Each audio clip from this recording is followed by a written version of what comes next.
Yimi nesabatha mayibe yinhle kwabangcwele. Nkosi yamakhosi ngikhulekisa nantu usana lwakho. Ubig Zulu umfokanene uthi ucela usigcinele inhliziyo zethu zimnene.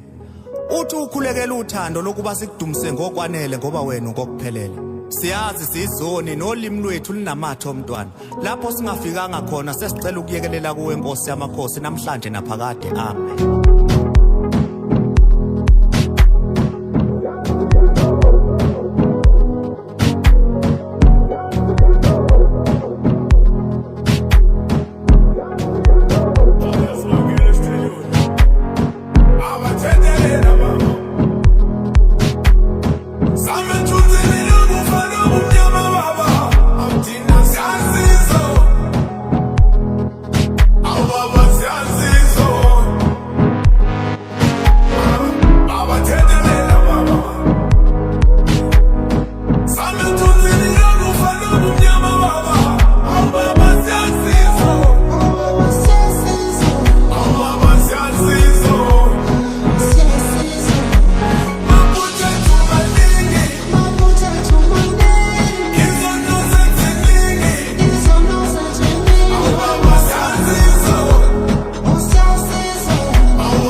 Excuse me, I said, I went to do the bed, the job bed.